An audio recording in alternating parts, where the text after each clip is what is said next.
নমস্কার বন্ধুরা, প্রথমা kitchen with Bengali ফুডে সবাইকে স্বাগত। আর আমার আজকের রেসিপি বিরিয়ানি। তো বিরিয়ানি করার জন্য এখানে আমার 1300 চিকেন রয়েছে। চিকেনগুলোকে আমি 100 গ্রামের সাইজ করে বাজার থেকে কেটে নিয়ে এসেছি। আর এখানে রয়েছে 1.5 কেজি বাসমতি রাইস। রাইসটাকে রান্নার অন্তত 40 থেকে 35 মিনিট আগে ভিজিয়ে রাখতে হবে।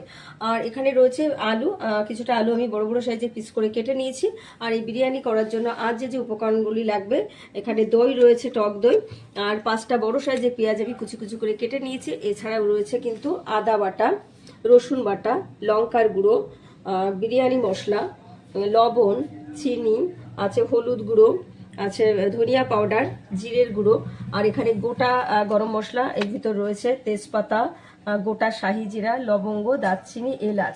এছাড়াও লাগবে ঘি, সাদা তেল, গোলাপ জল, কেওড়া জল, ভিনিগার, মিঠা আতর, বিরিয়ানি ফ্লেভার। আর এখানে রয়েছে খোয়া ক্ষীর। আর এখানে আমি কিছুটা গুঁড়ো দুধ নিয়েছি। 1 কাপ জলে আমি দুধটা গুলে নিয়ে কিছুটা ফুড কালার, কিছুটা মিঠা আতর আর বিরিয়ানি ফ্লেভার দিয়ে আমি একটা সেন্ট তৈরি করে নেব। তো চিকেন বিরিয়ানির জন্য আমি প্রথমে আলুগুলোকে জলে একটু লবণ হলুদ দিয়ে সেদ্ধ করে নেব। তো চিকেনটাকে আমি মেরিনেট করে নেব। 1 চামচ লবণ, 1/2 চামচ লঙ্কার গুঁড়ো, 1 চামচ হলুদ গুঁড়ো, আর কিছুটা ভিনিগার দিয়ে আমি চিকেনটাকে মেরিনেট করে আধ ঘন্টা মতো রেখে দেব। তো আলুটা আমি সেদ্ধ করে জল ঝরিয়ে নিয়েছি। আর এদিকে যে পেঁয়াজগুলো আমি কুচিয়ে রেখেছিলাম, এই কুচানো পেঁয়াজের কিছুটা আমি বাদামি বর্ণের করে ভেজে তুলে নেব।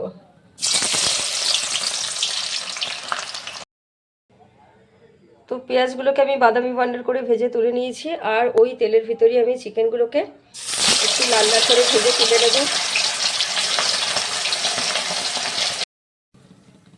তো সমস্ত চিকেনগুলো আমি লাল লাল করে ভেজে তুলে নিয়েছি। আর ওই তেলের ভিতর আরও কিছুটা তেল দিয়েছি। আর এখন চিকেনটা কষিয়ে নেওয়ার জন্য আমি প্রথমেই দেব পেঁয়াজ। তো আমি পেঁয়াজগুলোকে 2 মিনিট মতো ভালো করে কষিয়ে নিয়েছি। আর এখন দেব রসুন বাটা, আর দেব আদা বাটা দিয়ে আবারও বেশ কিছুক্ষণ আমি ভালো করে কষিয়ে নেব। তো আদা রসুন দেওয়ার পরে আমি 1 মিনিট মতো কষিয়ে নিয়েছি। আর এখন দেব হলুদ গুঁড়ো, 1 চামচ লঙ্কার গুঁড়ো, ধনিয়া পাউডার, জিরের গুঁড়ো, স্বাদ মতো লবণ, আর ভালো করে আমি 2 মিনিট মতো আবারও কষিয়ে নেব। তো সব কিছু দিয়ে আমি 2 মিনিট মতো কষিয়ে নিয়েছি। আর এখন দেবো কিছুটা টক দই। তো আমি দইটা দেওয়ার পরে একটু কষিয়ে নেওয়ার পরে অল্প পরিমাণ জল দিয়েছি। জলটা ফুটতেও শুরু করেছে। এখন আমি ভেজে রাখা চিকেনগুলো দিয়ে দেবো।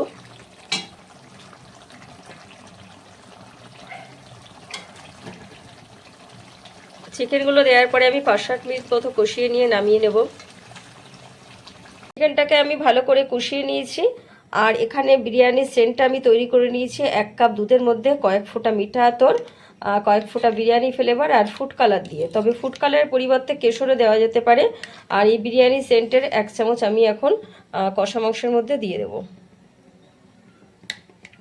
আর এদিকে বিরিয়ানির জন্য আমি হাঁড়িতে জলটা বসিয়ে দিয়েছি।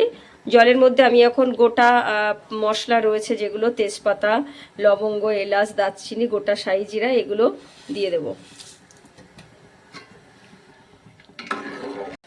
তো জলটা ফুটতে শুরু করেছে। আর আমি এখন ভিজিয়ে রাখা রাইসগুলো দিয়ে দেব। রাইস থেকে আমি জলটা ঝরিয়ে নিয়েছি। আর এদিকে কিন্তু আমি সব কিছু রেডি করে নিয়েছি, চিকেনটাও নিয়ে নিয়েছি। আর এখন আমি ভাবে বসানোর জন্য হাঁড়িতে কিন্তু সাজিয়ে নেব। তার জন্য প্রথমেই কিন্তু হাঁড়িতে একটু ঘি দিয়ে নিয়েছি। আর তারপরেই দিয়ে দেব মাংসগুলো।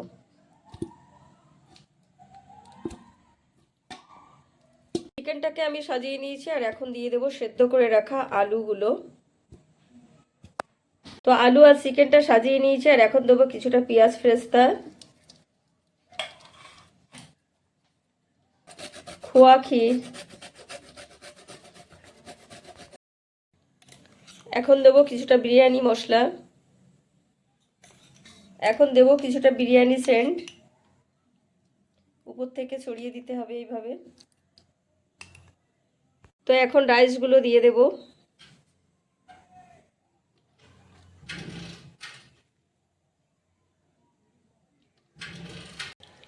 তো রাইসটা সব সাজিয়ে নিয়েছি, আর এখন দেব আরও কিছুটা খোয়া ক্ষীর।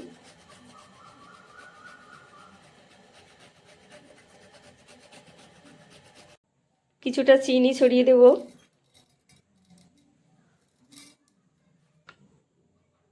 ঘি দেব কিছুটা।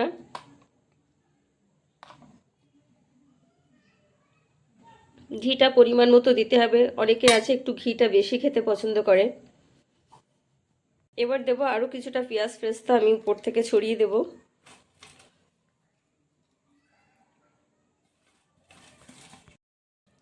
তো এখন দেব গোলাপ জল, আর দেব কিছুটা কেওড়া জল।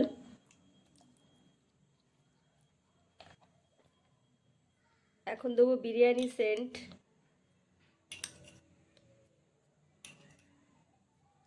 কেউ ফুড কালারের পরিবর্তে কেশর দিয়েও করতে পারবে, আমি যদিও সেন্টটা করার সময় কিছুটা ফুড কালার দিয়েছি। তো ভাবে বসানোর জন্য আমার পুরো সাজানো কমপ্লিট, আর এখন কিন্তু আমি ঢাকনাটা দিয়ে চেপে রাখবো যাতে ভাপটা বেরিয়ে না যায়। তার জন্য কিন্তু আমি যেরকম একটা কাপড় কিন্তু ভিজিয়ে রোলিং করে নিয়েছি। এছাড়াও কিন্তু তোমরা চাইলে আটা বা ময়দার ডো করেও কিন্তু আটকানো যেতে পারে। তো এমনভাবে এখন ঢাকনাটা দিয়ে চেপে দিতে হবে যাতে ভাপ না বেরিয়ে যায়। তো আমি ভাবে বসানোর জন্য একটা পাত্রে কিন্তু জল বসিয়ে দিয়েছি, জলটা গরম হয়ে গেছে, আর এখন আমি ভাবে বসিয়ে রাখবো। 30 থেকে 40 মিনিট মতো ভাবে বসিয়ে রাখবো। আর একটু কোনো কিছু চাপা দিয়ে রাখলে ভালো হয়, যাতে খুব চেপে থাকে ঢাকনাটা আর ভাপটা বেরিয়ে না যায়। তো 40 মিনিট মতো আমি ভাবে বসিয়ে রেখেছিলাম। এখন সার্ভ করার জন্য পুরোপুরি রেডি আমার চিকেন বিরিয়ানি, আর এখন আমি প্লেটে সাজিয়ে নেব। তো আমার চিকেন বিরিয়ানি পুরোপুরি কমপ্লিট। অবশ্যই প্রতিটা স্টেপ দেখো আর বাড়িতে ট্রাই করো, নিশ্চয়ই ভালো লাগবে। ভালো লাগলে লাইক কমেন্টস করো, আর আমার চ্যানেলটিকে সাবস্ক্রাইব করে আমার পাশে থেকো। আর আমার সমস্ত ভিডিওর আপডেট আগে পেতে পাশে থাকা বেল আইকনটি প্রেস করো। আর সবাই খুব ভালো থেকো, সুস্থ থেকো। দেখা হবে নেক্সট কোনো ভিডিও নিয়ে সবার সাথে।